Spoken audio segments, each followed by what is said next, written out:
Been said, my assignment is to define this idea of social justice. If you'll give me a moment here. And I think it's very important for us to do this. But before we do this, let me just quote a Nobel laureate, Friedrich Hayek, because I think his words sort of sum up my approach and my attitude as it relates to this subject. Hayek writes, "I have come to feel strongly that the greatest service I can still render to my fellow men would be that I could make the speakers and writers among them thoroughly ashamed ever again to employ the term social justice."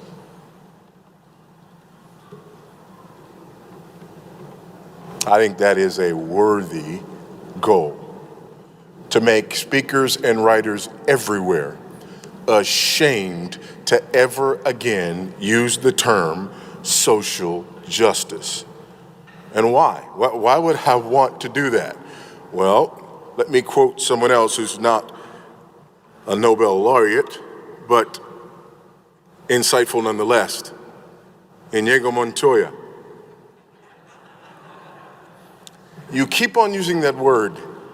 I do not think it means what you think it means. The biggest problem with the concept of social justice, with the word social justice, with the terminology of social justice, is that it doesn't mean what we think it means. And oftentimes, when we address the issue of social justice, those who have decided to go ahead and use the terminology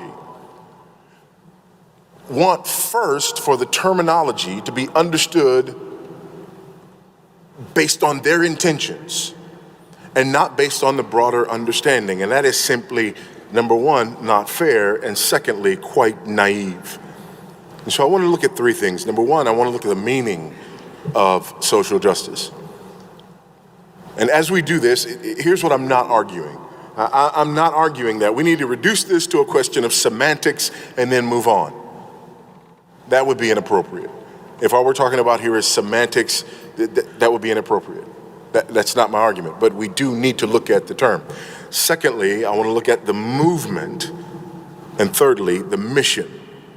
The meaning of social justice, the movement of social justice. There is a social justice movement, and it has a mission. Let's look first at the meaning of social justice. Kevin DeYoung, in a very insightful article, "Is Social Justice a Gospel Issue?" writes this: "Social justice is a nebulous term, unassailable to some and arousing suspicion in others." DeYoung goes on in his article to say that if this is what you mean by social justice, then no, it's not a gospel issue. But if this is what you mean, then yes, we can agree that it's a gospel issue. The only problem is that social justice actually does mean what DeYoung posits in his first argument, and not that which he agrees with in the end. William Young writes, "While often an amorphous term, social justice has evolved generally to mean state redistribution of advantages and resources to disadvantaged groups to satisfy their rights to social and economic equality." Now, I'll say more about that as we go along, but let me just sort of unpack that for a moment. Social justice has evolved to generally mean state redistribution of advantages and resources to disadvantaged groups. Advantages, resources, groups. Those are incredibly important words to satisfy their right to social and economic equality. Their right to social equality and their right to economic equality. Here's why this becomes problematic. God demands justice. Amen? God demands justice. Justice is not optional for the believer. Injustice is sin. Therefore, if social justice is truly justice, then disagreement cannot be allowed. Now think about any social justice issue that comes to mind, and you already understand why this is problematic. Because in any social justice issue that just came to your mind, there are people on one side arguing for social justice that say the answer is A, the injustice is A. And there are people on the other side arguing for social justice, and they're saying that the injustice is B. They can't both be right, except in the social justice world, because the social justice world is not about justice. We must be about justice. Micah chapter 6, verses 1 through 8. Hear what the Lord says. Arise, plead your case before the mountains, and let the hills hear your voice. Hear, you mountains, the indictment of the Lord, and you enduring foundations of the earth.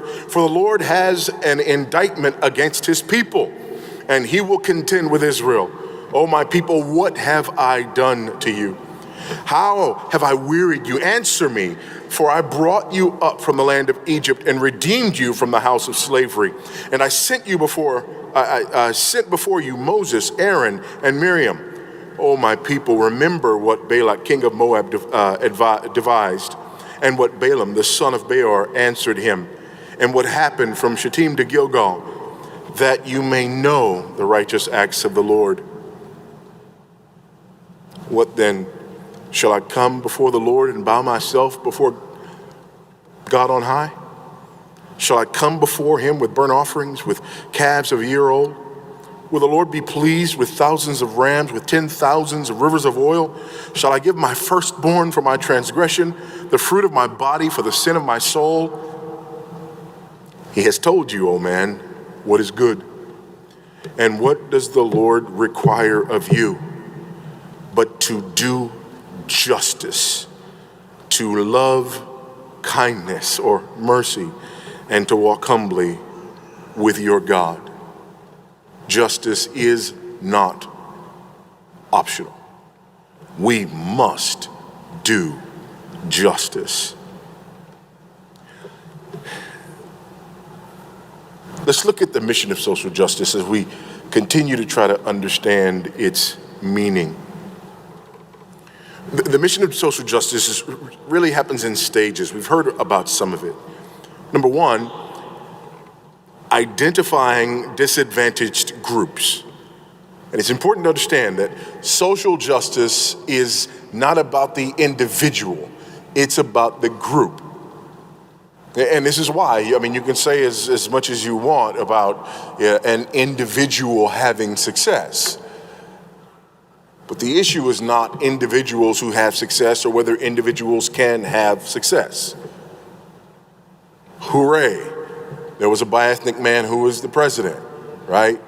But again, that does not negate the issues inherent to the group as a whole. And so the mission of social justice first is to identify disadvantaged groups. And I say groups and not minorities. Often we talk about disadvantaged minorities, but that is not the case. And you need only one example to prove that that's not the case, and that example is women. Women are more than 50% of the population. They are a majority. However, women are considered, for the sake of social justice, a disadvantaged minority.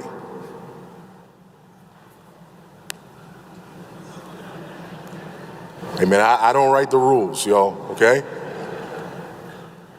There's more of them than there are of us, but they are a minority. So the identification of disadvantaged groups.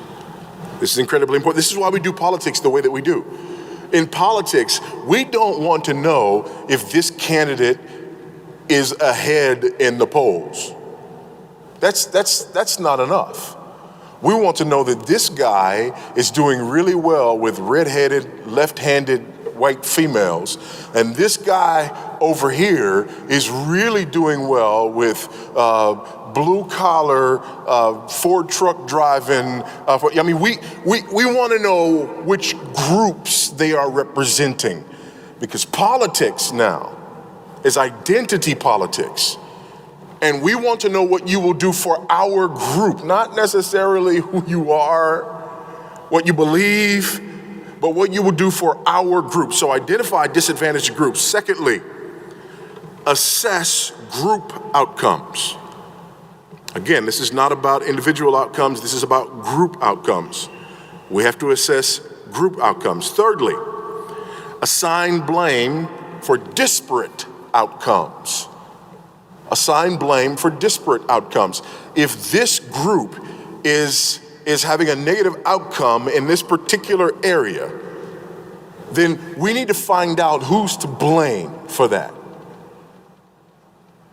If this group doesn't do as well academically, if this group doesn't do as well economically, if this group is not as well represented politically, and then finally, there needs to be a redistribution of power and resources in order to redress those grievances. That's the answer. And that has to be the answer according to social justice. So you may say, well, wait a minute, this group may be disadvantaged in this area because of something within that group. That's victim blaming.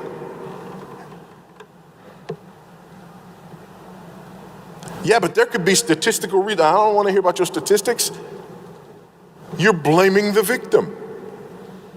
The answer is a redress of grievances. That's the ideology of social justice. Listen to this from John Rawls in his book, A Theory of Justice. Really a seminal work on the topic. He writes, since the principle for an individual is to advance as far as possible his own welfare, the principle for society is to advance as far as possible the welfare of the group. Social justice is the principle of rational prudence applied to an aggregative conception of the welfare of the group. The welfare of the group. Another author puts it this way: as I see it, social justice requires resource equity, fairness, and respect for diversity, as well as the eradication of existing forms of social oppression. Social justice entails a redistribution of resources from those who have unjustly gained them. And by the way, all of those who have them are assumed to have unjustly gained them unless they are a member of an aggrieved minority group.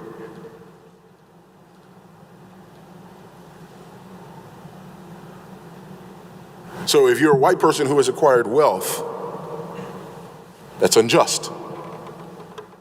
It's unjust. Black people dominate the shortest and the longest race in the Olympics. Justice. Make up the majority of the NBA and the NFL. Justice. Do you see?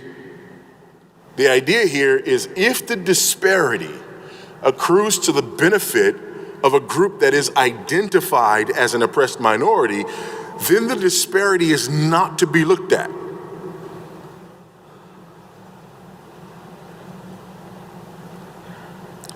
Social justice entails a redistribution of resources from those who have unjustly gained them to those who justly deserve them.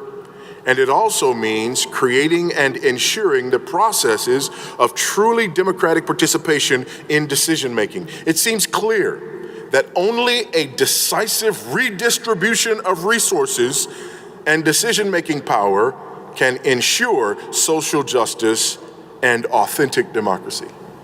Redistribution. That's the goal. Redistribution of both resources and of power. Redistribution from those who have gained them unjustly to those who actually deserve them. And here's what's interesting. We're talking about groups. So what that means is we're not saying that you were you could have worked hard. In fact, you could have come from nothing, from less than nothing, pulled yourself up by your own bootstraps, worked from the bottom of the ladder all the way to the top. You can be a self-made man. But if you're a self-made man, the determination of whether you have it justly or unjustly has nothing to do with how you got there and has everything to do with what group you belong to.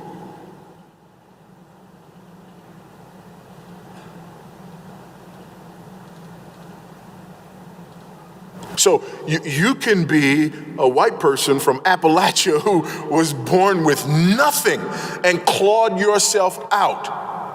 It doesn't matter. You are the privileged one.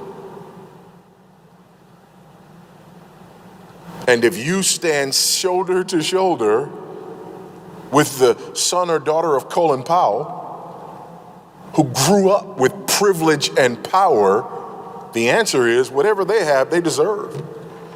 And whatever you have, you did not. Because social justice examines the group. It looks at the group level. The mission of social justice then addresses myriad issues, but let me just give you one example. There's a group called Faithful America. On their website, they identify themselves as the largest, fastest growing online community of Christians putting faith into practice for social justice. So again, they're using the word. They understand what the word means. By the way, if you just look at the Oxford Dictionary of the English language, they agree. Social justice is distributive justice. So there is complete agreement in the academic world, there's complete agreement in the political world, there's complete agreement in society at large as to what we mean when we use the word social justice.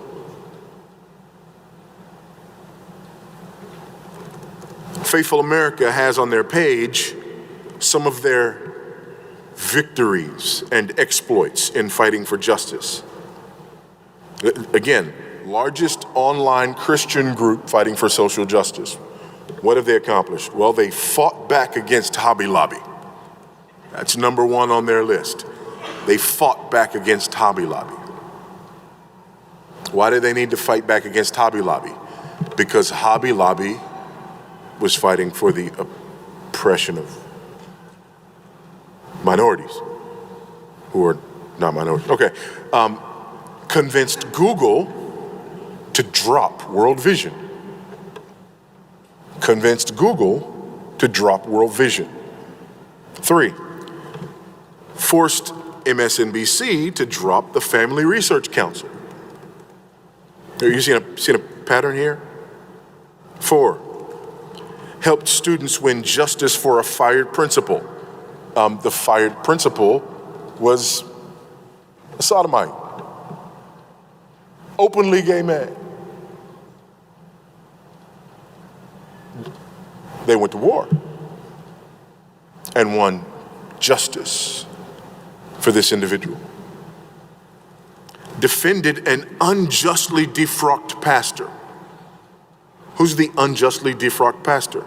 Well, he's a Methodist pastor who, against the orders of his denomination, performed a same-sex wedding for his son and his son's partner. And that it was unjust for him to be fired. Now remember, folks, injustice equals sin.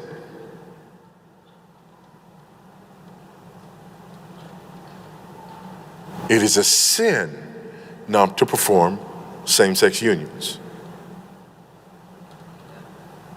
This is their argument. And then the last one, and I love that they just have this tacked on. fought the fracking industry. Justice!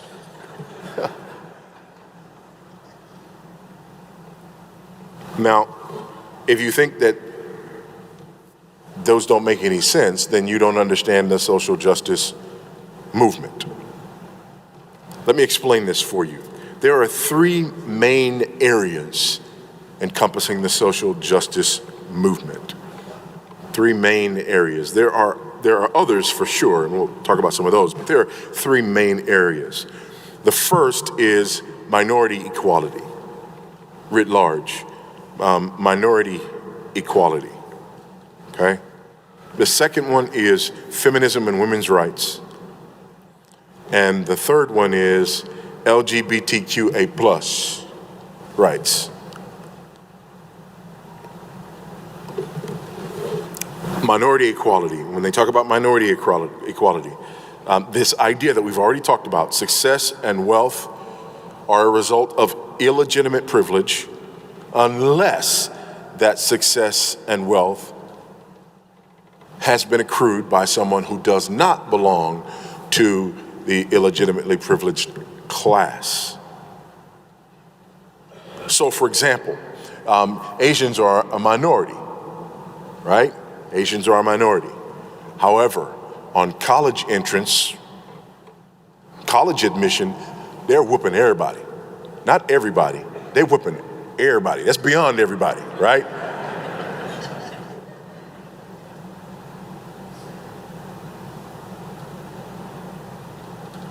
Economically, they surpass whites. But again, not an issue. Why? Because inequality equals injustice unless it accrues to the benefit of a minority.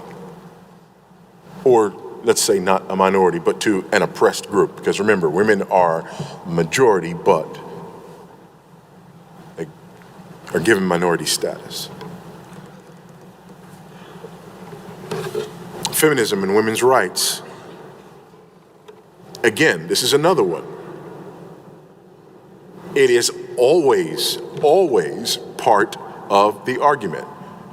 This is the heart of the social justice movement. The feminist movement is there. You cannot, and I believe it's naive for those who want to say, on the one hand, well, no, we don't want to promote feminism and we don't want to promote LGBTQA+ rights and all this other stuff. Really, we just want, and we don't even want in on all of the so-called minority equality movement. It's just racial equality, and even specifically there, just black people and white people.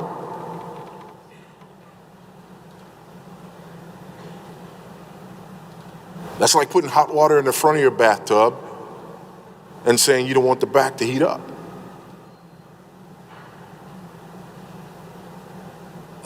You can't get away from it. And then the third one, LGBTQA+ rights. And by the way, I'm not being funny when I say LGBTQA+. L, lesbian, B, bisexual, G, gay, T, transgender, Q, queer or questioning, and A is for allies. LGBTQ, lesbian, gay, bisexual, transgender, queer and questioning, and their allies. And then plus, because we don't want to offend anybody because they haven't been included as part of the acronym.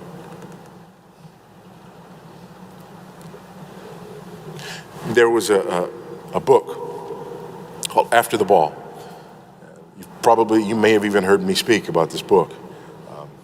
After the Ball, the subtitle is How America Will Overcome Its Fear and Hatred of Gays in the Decade of the 90s. It was written by two Harvard professors, Russell Kirk and Hunter Mattson, one a professor in psychology, the other a professor in marketing.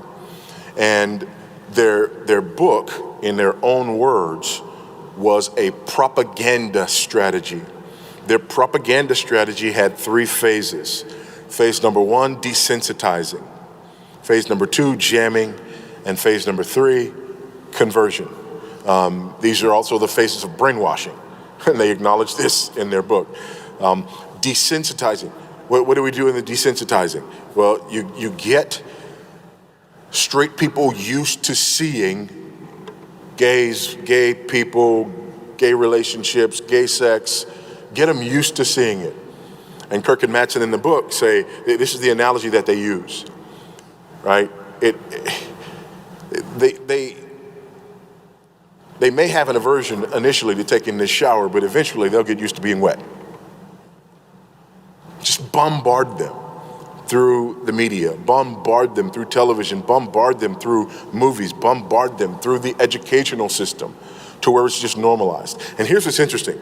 We've lived in Zambia now for the last 3.5 years, and I come back 3-4 times a year.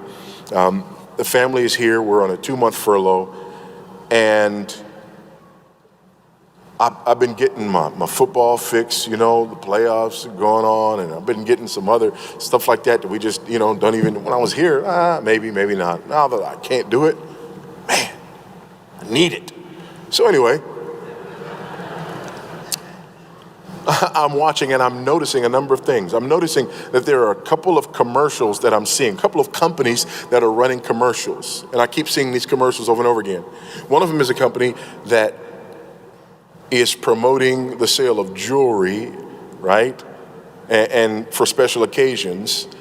And there's vignettes of various couples. And in every one of their commercials, there's at least one vignette of a same-sex couple. And again, a lot of the people that I talk to, they go, oh yeah. Why? Because we're desensitized. I mean, it's just there all the time. I've noticed in virtually every football game that I've seen, college football game or a professional football game, there's commercials, and there's always at least one of the commercials that includes a female football player.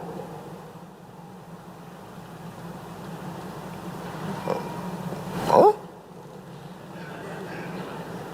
When did this? Social justice. Social justice.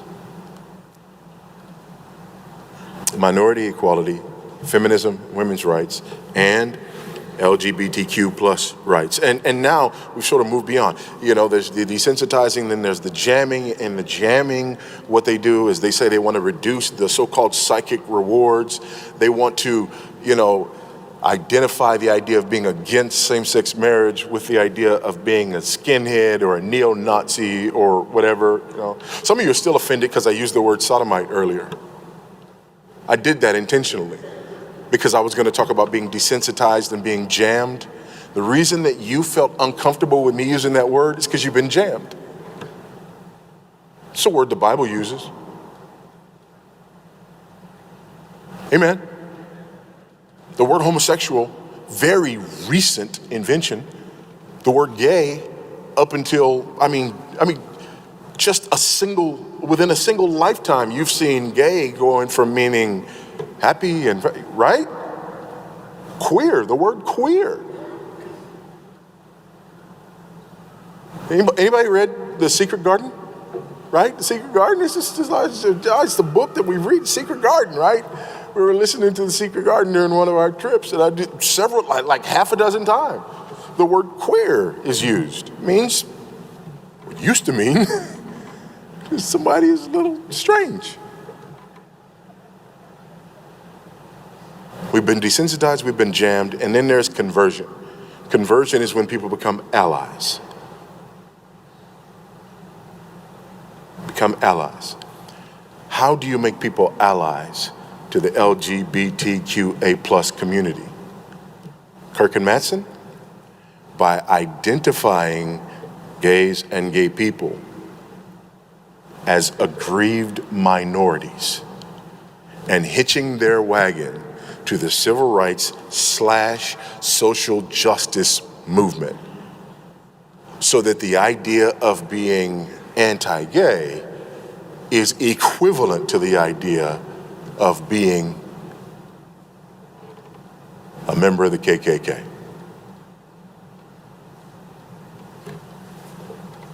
What about other issues? Because there are other issues. One, Environmentalism, climate change is a social justice issue. And according to most people, it is the number one social justice issue. Because, I don't know if you realize this or not, climate change primarily affects minorities. Don't ask me to explain, I'm just telling you. Income inequality, global inequality. So you've heard about white privilege, right? But the same article basically puts American privilege on par with white privilege. So here it's white privilege. Globally, it's American privilege. So think about social justice in the American context, and then back up and look at the entire world.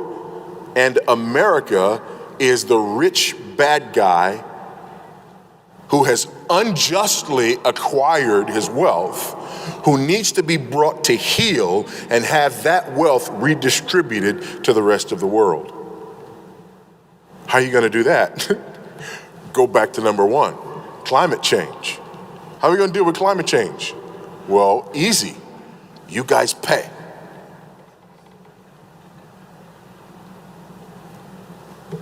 Immigration,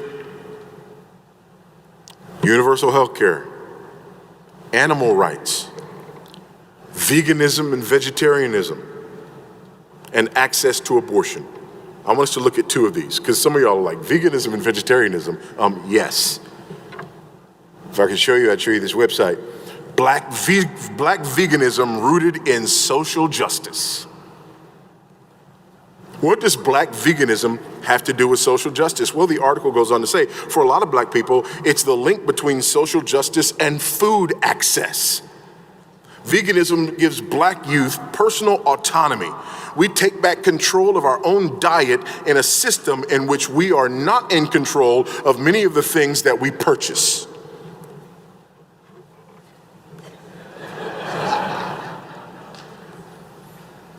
How about the issue of abortion or access to abortion? Women on the Web has an article, Abortion, a Matter of Human Rights and Social Justice. You see, here's the great irony, because there are a lot of people who would argue that abortion is absolutely a justice issue. The murder of the unborn is a justice issue. Amen? And ironically, the murder of the unborn disproportionately affects the unborn who, if they were born, would look like me. It's a justice issue, right? But within the social justice movement, it is access to abortion that's the social justice issue. Do you see that?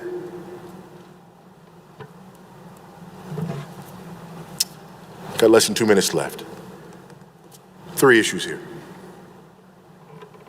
As far as this terminology goes, there's 3 things we need to think about. Number 1, clarity. Does using the terminology of social justice give us the greatest clarity? I say absolutely not.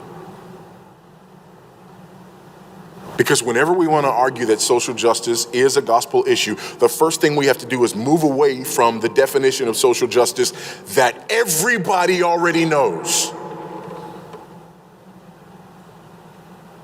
We have to define it in a way that the Oxford Dictionary of the English language doesn't define it.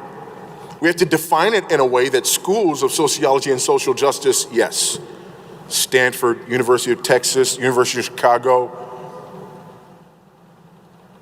a number of schools are offering degrees in sociology and social justice. And the way we define it in order to say this is a gospel issue looks nothing like the way it's being defined in the culture at large. So no, we lose on the clarity issue. The second one is toxicity. I believe it's toxic. It's toxic terminology when you see some of the groups that are using this terminology, who are identified with this terminology. It's toxic. Thirdly, necessity. Is it necessary for us to use social justice terminology in order to get at the issues that we're trying to get at? I don't think it is. There are alternatives, and we need to use those alternatives. Finally, the use of this terminology has a chilling effect. First of all, it begs the question. Literally, I don't mean it raises the question. A lot of people use begs the question when they mean raises the question. That's a whole nother issue of using wrong terminology. But I mean begging the question in terms of debate, right? Arguing facts that are not in evidence. It begs the question. If I say something is a social justice issue, if you and I are having a disagreement and I declare that it's a social justice issue, I've already declared that my position is the high ground. And it confers omniscience upon the person using the terminology, because there could be myriad factors that would explain an inequity. And when I say that is a social justice issue, I'm assuming that I understand all of those factors. And then finally, it shuts down debate, argument, discussion. Because see, God demands justice. The minute I say this is a justice issue, I've just said to you that if you're not on the side of it that I'm arguing, you're in sin.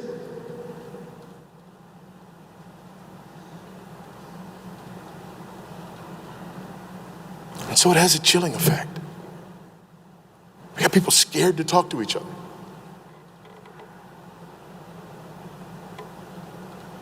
All because of this terminology that is really well established, clearly understood. Why go through the gymnastics necessary in order to use the terminology? Well, I believe it's because, unfortunately, we're trying to satisfy the very people from whom the terminology comes. And that's a fight worth fighting.